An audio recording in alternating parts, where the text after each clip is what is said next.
Assalamualaikum warahmatullahi wabarakatuh.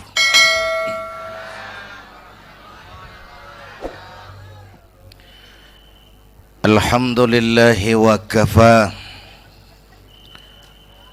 Wassalatu wassalamu ala sayyidina Muhammadinil Mustafa wa ala alihi wa ashabihi ahli sidqi wal wafa, amma ba'du.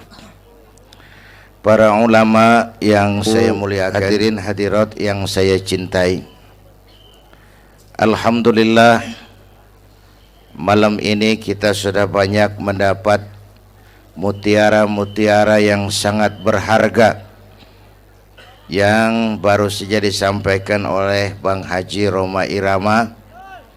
Saya yakin besar manfaatnya buat kita semua. Mudah-mudahan apa yang kita dengarkan bisa kita amalkan. Saudara-saudara, sekarang ini banyak orang bisa memberi contoh, tapi sedikit orang bisa menjadi contoh. Ngasih contoh mah gampang, jadi contoh susah. Karena beliau manusia. Laqad ja'akum rasulun min anfusikum. Kalau kambing disuruh nyontoh ayam, yang nyuruh nyontoh kagak punya pikiran. Ya, kagak level. Kambing mah nyontohnya kambing, kebo nyontohnya orang, nyontohnya orang. Makanya Nabi kita orang, bukan malaikat, bukan jin, bukan dewa, manusia. Kalau manusia disuruh nyontoh manusia, itu perintah masuk akal, predispositionnya sama.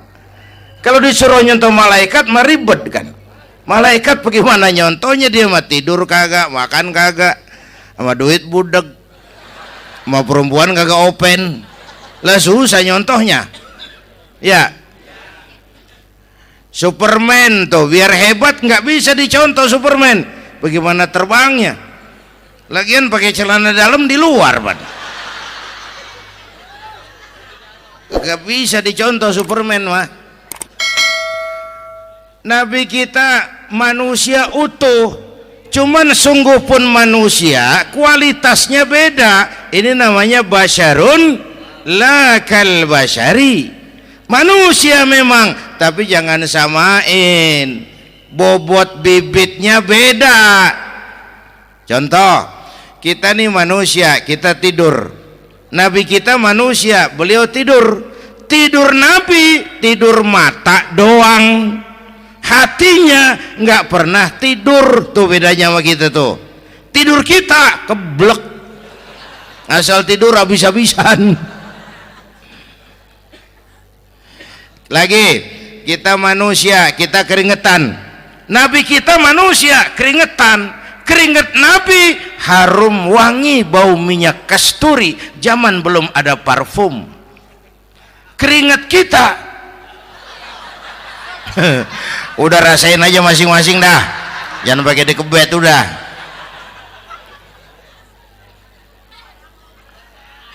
Contoh lagi, kita nih manusia nih, kita beludah nggak? Nabi kita manusia, beliau juga beludah. Ludah Nabi obat, ludah Nabi itu pan waktu mau hijrah kan sama Sayyidina Abu Bakar, sampai di Gua Sur, Sayyidina Abu Bakar bilang, saya turun duluan ke gua ya Rasul. Ngapain? Bersihin gua, takut ada binatang berbisa. Silakan turun. Sayyidina Abu Bakar bersihin gua, bener tuh, tangannya digigit kalajengking, sakit, ngebet, bengkak. Kalajengking Arab ya, emang di Arab kejadiannya. Heran nyaut aja bener. Ditahan aja, udah aman ya Rasul, silakan turun. Lama-lama dalam gua berduaan kelihatan juga Sayyidina Abu Bakar mukanya pucat. Nabi tanya, ma baluka ya Abu Bakar? Abu Bakar kenapa? Enggak apa-apa. Berat meninggalkan Mekah? Enggak. Malas hijrah ke Madinah? Enggak. Takut diubur-ubur Quraisy? Orang kata enggak, itu mah enggak. Loh, kenapa muka kamu pucat? Tangan digigit kalajengking. Ngapa nggak ngomong dari tadi? Saya nggak mau nyusahin Tuhan ya Rasul. Biar saya tahan, asal jangan nyusahin Tuhan. Ah, jangan begitu kau. Sini tanganmu, diambil sama baginda Nabi. Bismillahirrahmanirrahim. Cuh, diludahin, ringkes, sembuh saat itu juga. Ludah Nabi. Pengen tahu kita yang ludahin, bengkak campur koreng.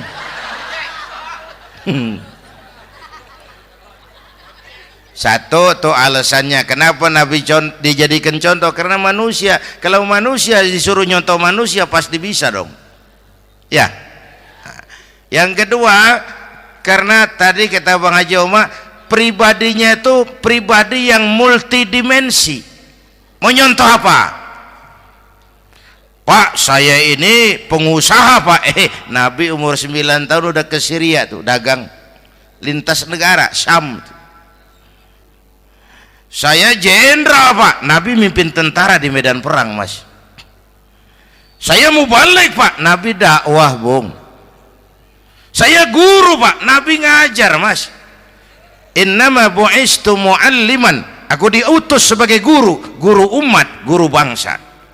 Saya politisi Pak, Nabi diplomat ulung Bung. Saya presiden Pak, Nabi mimpin bangsa dan negara Mas. Saya kepala rumah tangga Pak, Nabi punya anak bini Bang. Ayo lempengan mana dulu cari ngomong.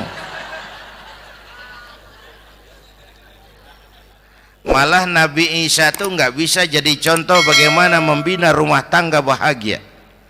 Bagaimana membina rumah tangga bahagia menurut contoh Nabi Isa? Nggak ada Mas. Kenapa? Nabi Isa belum sempat kawin. Ya, Nabi Isa belum sempat kawin. Ada pengikut Nabi Isa menyangka nggak kawin ajaran Nabi Isa, pada ngikut lagi nggak kawin. Tuh pastor tuh mubazir. Lah orang dikasih perabotan. Bang bener, saya kalau dalam Islam kiai kagak boleh kawin, saya pilih berhenti jadi kiai. Kalau kagak ada giro-giroan, botak rambut.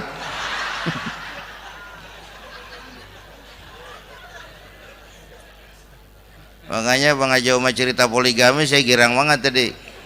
Bukan yang ngomong ahlinya soalnya.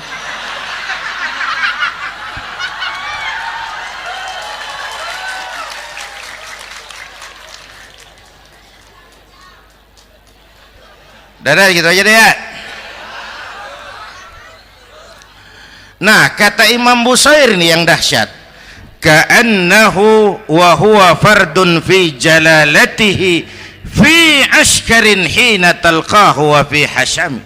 Sepertinya kehebatan Rasulullah itu sama, baik sendiri maupun di tengah tentara. Artinya begini, orang hebat banyak, tapi yang hebat di mana-mana susah nyarinya.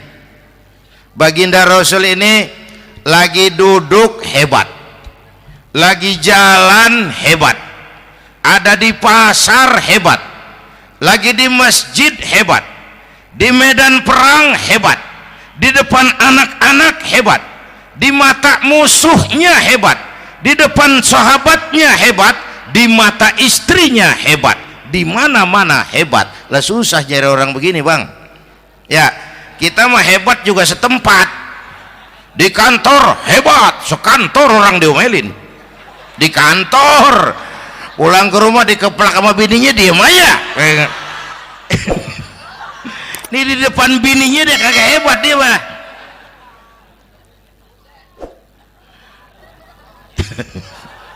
Oke, lalu kalau begitu soalnya apa yang mau kita contoh? Saya sampaikan 3 aja. Pertama, Nabi kita ini tokoh yang sejak kecil udah ditempa kesusahan. Bu, tadi kata Bang Haji, Islam mengangkat derajat kaum perempuan. karena perempuan banyak melahirkan orang besar. Lihat Sayyidah Aminah, ibunda baginda Nabi, melahirkan anak pertama tanpa didampingi suami. Meninggal suaminya, sedih hatinya, remuk perasaannya, tapi tegar jiwanya. Dilahirkannya bayi bernama Muhammad, diasuhnya penuh kasih sayang, diantarnya menjadi orang besar dan memang dibesarkan oleh Allah. Itu contoh tuh Bu. Bilangin anak-anak tong, bocah Nabi ngangon kambing tong, sekolah tong, jadi orang gede. Baba lu tibang tamat SD lu sarjana lu, baba lu cuman jadi RT lu jadi camat lu. Biarin malu baba lu, pala jadi kaki, kaki jadi pala, asal lu terus sekolah. Bu, anak sekolahin, gelang doang digedein lu. Nih kan kita Betawi nih pendidikan ngentengin banget kotan. Udah dong, jangan tinggi-tinggi sekolah udah. Ngapa mak? Bawa lu kagak sekolah hidup noh. Hidup dong, pun jamu monyet juga hidup. Bu, anak sekolahin.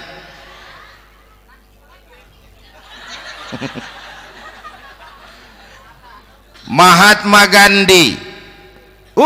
Kecilnya begeng, ceking, cacingan, leatim. Emaknya tuh, Gandhi sekolah nak, Gandhi belajar nak, Gandhi jadi orang besar nak. Kalau perlu belajar ke Inggris, biar Inggris menjajah kita. Gak apa-apa kau sekolah ke Inggris, tapi jangan jadi Inggris nak. Jangan pacaran sama bule, jangan sentuh minuman keras. Gandhi jadi orang besar. Mahatma Gandhi tumbuh karena dorongan emak.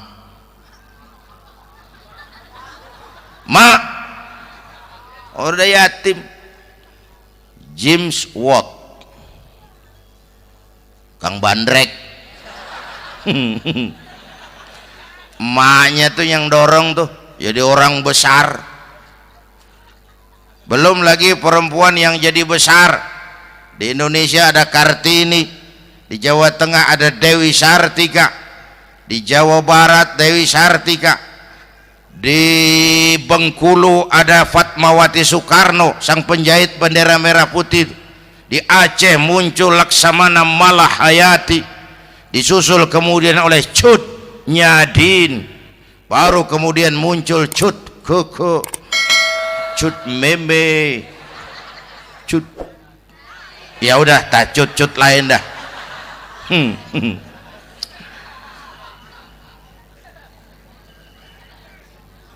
Nabi ke remajanya nggak dikolokin, tegar, tahan bantingan, nggak cengeng. Begini bang, kalau bahasa kita nih, bahasa Betawi nih, orang mah bang kalau udah biasa susah ketemu susah nggak kaget udah. Ya kita Betawi kan mah susah udah nukangin. Susah mulu. Saya santri nih biasa makan kangkung, datang ke rumah temen dikasih kangkung, makanan gue ini mat, dikasih daging ayam lah nambah, emang apa? Orang mah kalau biasa susah enak nggak kagetan. Saya santri biasa tidur di masjid, disuruh nginep di hotel lah pules nggak? Tapi yang biasa tidur di hotel suruh nginep di masjid encok. Makanya kemarin tuh waktu menteri-menteri baru dilantik tuh saya ngarepin tuh, mudah-mudahan nih menteri ini begitu dilantik bacaannya nawaitu sauma ghadin. Lu pada niat puasa dulu dah, entaran. Puasa kan bukan kagak boleh, nunda doang, nunda puasa mah. Tempe boleh maghrib, tahu boleh maghrib, air kelapa boleh maghrib. Lu menteri pada mau naik mobil mewah boleh, ntar kalau ekonomi udah mendingan, rakyat udah pada legaan napasnya. Ya sebab apa? Itu duit buat mobil para menteri kan duit negara. Duit negara kan duit rakyat. Duit rakyat kan duit gue juga, itu ada di situ. Gue bayar pajak. Sayangnya kebanyakan pejabat kita asal dilantik aja bacaannya Allahumma lakasumtu, niat buka puasa. Orang buka puasa kan kemaruk, apa jadi gares? Ya. Bu, bu, jadi benar Islam mengangkat harkat, derajat, martabat kaum perempuan. Kata Bang Haji Umar tadi, dengar nggak tuh? Waktu Nabi ditanya, ya Rasul, siapa yang paling harus saya taati di dunia? Ibumu. Setelah itu, ibumu. Setelah itu, ibumu. Setelah itu, bapakmu. Ibu 3 kali disebut, bapak. Coba pikirin. Ibu 3, bapak 1. 1 bapak. Ini bagaimana ngitungnya, jadi kerok begini nih ngitung nih.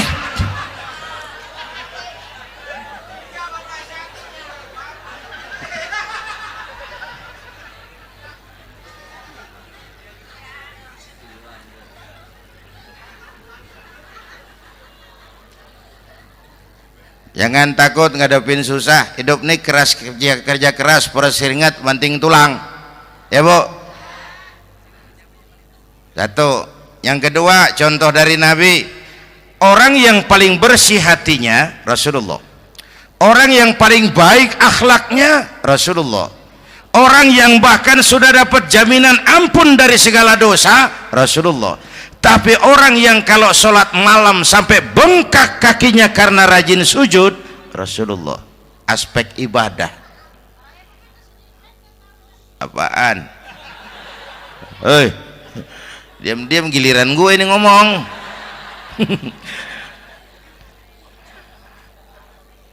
Lo ngomong lagi udah gue pulang. Canda neng. Udah gantian ya. Ya. Apaan urusan? Orang yang dosanya udah dapat jaminan ampun, kalau sholat malam bengkak kakinya karena rajin sujud. Saya tahu di sini juga banyak yang kakinya bengkak. Semurat. Oke. Kira-kira 3 minggu yang lalu saya menghadiri haul akbar Syekh Maulana Malik Ibrahim di Gresik, haul ke-609. Dari situ saya ke Surabaya ikut zikir sama keluarga besar Tarbiyatul Qulub. Waktu zikir saya terkejut, ada kalimat yang dibaca ratusan kali menyentak perasaan saya. Kalimatnya sederhana, kita hafalah, yaitu kalimat ana Abdullah. Dibaca ratusan kali, ana Abdullah, ana Abdullah, ana Abdullah, ana Abdullah. Buat saya itu menyentak karena memperteguh komitmen, saya hamba Allah, saya hamba Allah. Ah, itu mah Pak Zainuddin kan biasa, itu mah kita semua juga hamba Allah. Betul. Ayo kita bikin luar biasa. Saya mau tanya, Bapak, Ibu hamba Allah apa bukan? 3 orang. Ibu hamba Allah apa bukan? Hamba Allah. Kata siapa? Nah, kata ibu sendiri. Kalau kata sendiri, pan namanya pan ngaku. Ya, orang ngaku mah boleh dong, tiba ngaku, namanya juga ngaku. Cuman diakuin apa enggak, kita pan belum tahu. Ngaku mah murah, diakuin mahal. Ya, yang gampang dah. Ibu kenal sama Presiden SBY? Kenal. Presiden SBY kenal sama ibu? Lo ngaku, lo ngaku.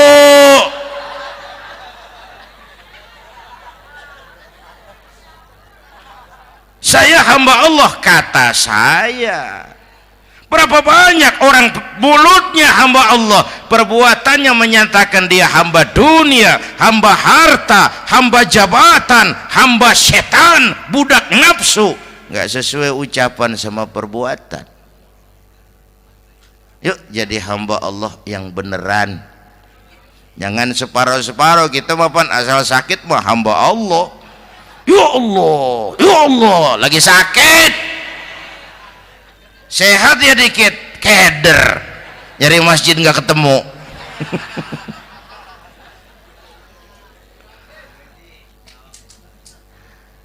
Apalagi kata Bang Haji tadi nih, kita nih kan zaman entertain nih, orang pada pintar bikin bungkusan sekarang Bang, ya abad entertain, orang pada bangun pencitraan.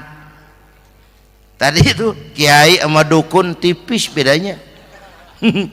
Dukun pada pasang iklan sekarang, ketik reg.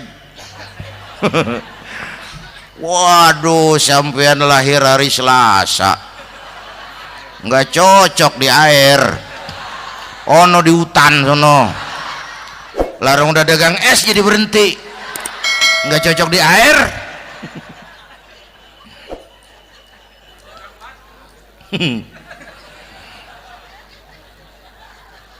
Bu, di zaman nih siapa pakai apa, siapa mau jadi apa kagak urus nih. Bapak Ibu hadirin yang saya hormati, dan masyarakat kita ini kayak daun kering. Tahu daun kering? Gampang dikumpulin, susah diikat, berisik, gampang dibakar. Tuh daun kering. Penyakitnya kutil, kurang teliti, cepat heran, gampang kagum. Cepat heran, gampang kagum. Dulu ada tuh satu hari tabrakan di jalan kenceng, buah, korban jatuh belepotan darah, dikerubungin orang banyak. Datang wartawan mengambil gambar dari dekat, susah, orang banyak bener ngerubung. Cari akal nih wartawan, tolong saya dikasih jalan ke dekat korban. Orang nengok semua, saudara siapa? Saya bapaknya korban, katanya. Dia ngaku bapaknya korban. Ya orang minggir semua, minggir, ini ada bapaknya korban.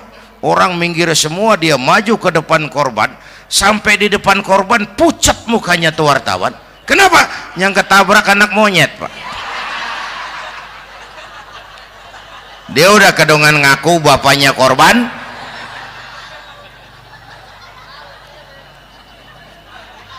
Bu, ini cerita pendek tapi pesannya lumayan nih. Kalau belum kenal bener mah jangan buru-buru ngakuin. Ya, dia kagak tahu yang ketabrak siapa, main ngakuin aja, saya bapaknya korban. Lu makan lu jadi bapak monyet sono lu. Makanya jagain kampung kita nih, jangan kemasukan yang aneh-aneh ya. Nabi palsu, aliran aneh, ya ini bid'ah, itu bid'ah kuno yang kayak begitu. Capek kita ngurusin begitu, udah kelewatan ya. Yang tahlil mah terusin, yang kagak suka nggak apa-apa, cuman jangan ngomelin yang tahlil. Orang tahlil juga pakai dalil. Yang mabok masih banyak, yang tahlil diomelin. Kita nih kayak kurang kerjaan, akhirnya rame turu-turu kita. Padahal yang harus kita kembangkan kan rukun antar umat seagama, rukun antar umat beragama, rukun antar umat beragama dengan pemerintah, kata Bang Haji Omar tadi. Rukun antar umat seagama, turu-turu kita muslim nih kudu rukun. Beda pendapat boleh, marahan jangan. Ya, tangan kanan sama tangan kiri juga beda, cuman rukun. Asal kiri gatal nih, kanan kagak diundang, dia datang aja nggak rukin. Nggak ada kiri gatal kanan ngomel, lu garuk aja sendiri. Nggak, dia mah akur ya Bu.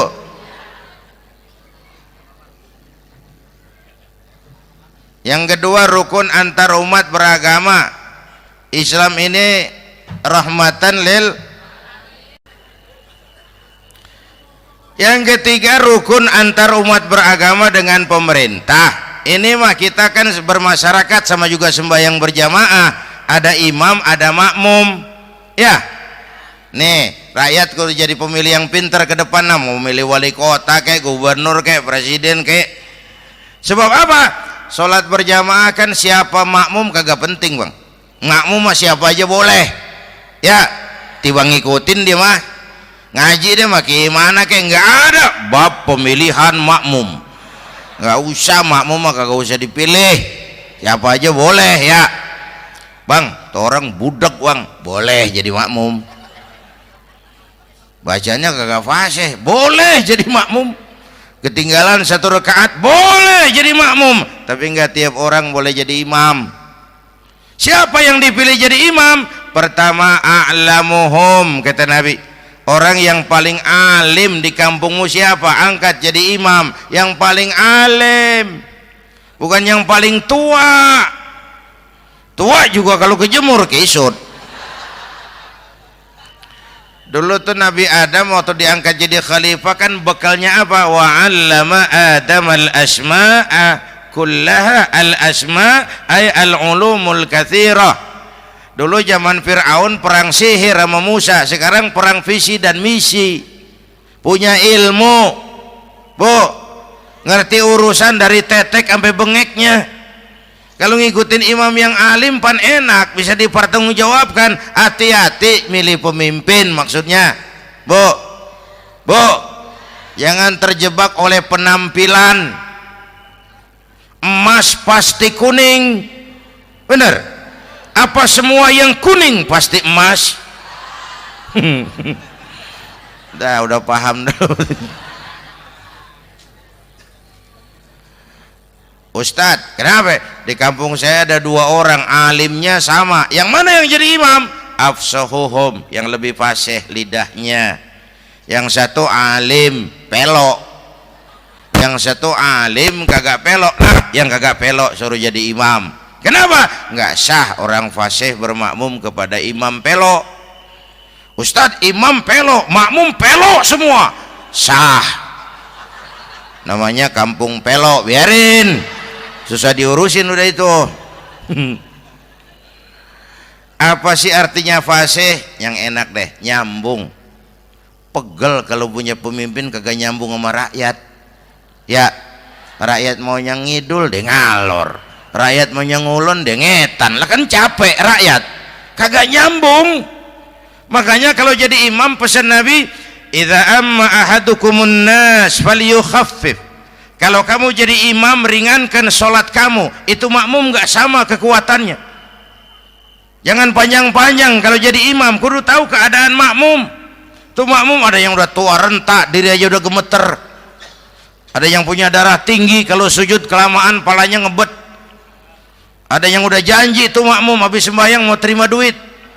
Kalau imam kelamaan kalau saudara makmum. Ya, nyambung. Jangan udah diangkat jadi imam saenake dhewe. Salat Isya berjamaah, rakaat pertama selesai Fatihah Yasin. Makmum ikut mengikut, cuman bari ngancem. Besok gua tawiatin balik lagi udah. Kagak nyambung. Kalau nggak nyambung tuh capek, bu. Jangan tersenyum kepada orang buta, jangan berbisik kepada orang tuli. Kagak nyambung. Orang buta diajak senyum, bagus sih maksudnya, cuman kan rada mubazir. Orang kagak paham. Cari pemimpin yang nyambung.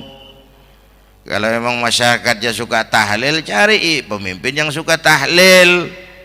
Rakyatnya suka maulid, cari pemimpin yang suka maulid supaya nyambung, kagak pegel kita.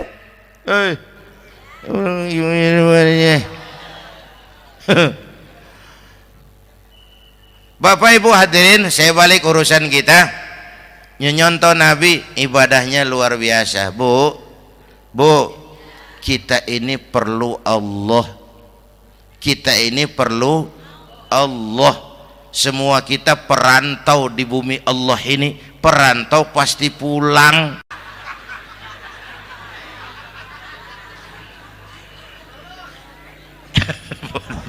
Bolot.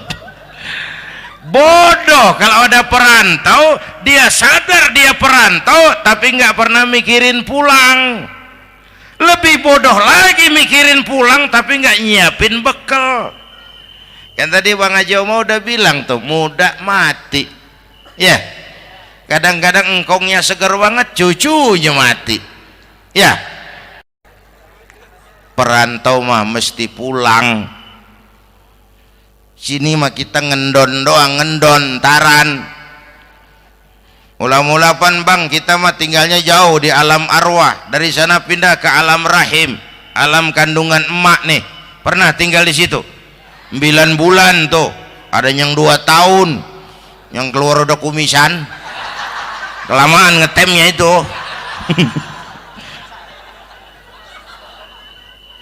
Dari sisi ini mau pantas ibumu, bapakmu, karena alam rahim fisik dan psikis emak lebih capek dari kita bapak. Kita mah orang laki mah, kita mah pan investor gitu mah, nanam modal doang. Yang ngolah pabrik kan emak tuh, ya mak. Pabrik. Anak-anakku remaja, pemuda yang hadir, masya Allah, emakmu, emakku, emak kita semua nih, dari mulai ngidamin kita udah kita seksa nih emak nih. Dari mulai ngidamin kita udah kita seksa emak nih, muntah nggak urus. Mending ada yang dikeluarin mah enak, lega. Ini kagak ada apa-apanya. Bener mak. Yang dipengenin yang kagak musim, lah kan setengah mati lagi urusan. Tengah malam pengen megang pala kereta, lu jorok bener lu, gue heran.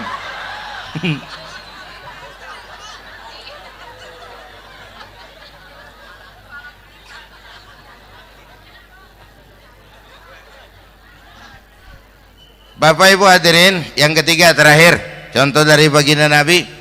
Modal utama perjuangannya adalah akhlak. Memperbaiki akhlak, pakai akhlak. Rasulullah ngajak, bukan ngejek. Rasulullah merangkul, bukan mukul. Rasulullah pakai argumen, bukan pakai sentimen. Tujuannya adalah kebenaran, bukan menang-menangan. Prinsip dakwahnya basyiru wala tunafiru, yassiru wala tu'assiru. Gembirakan orang, jangan ditakut-takutin. Mudahkan urusan orang, jangan dibikin sulit. Di masyarakat memang mendingan rakyat rendah berakhlak tinggi daripada pejabat tinggi berakhlak rendah. Dulu tahun 50-an orang kita kalau pergi haji ke Mekah 6 bulan. 6 bulan tuh orang udah pada lupa aja baru pulang.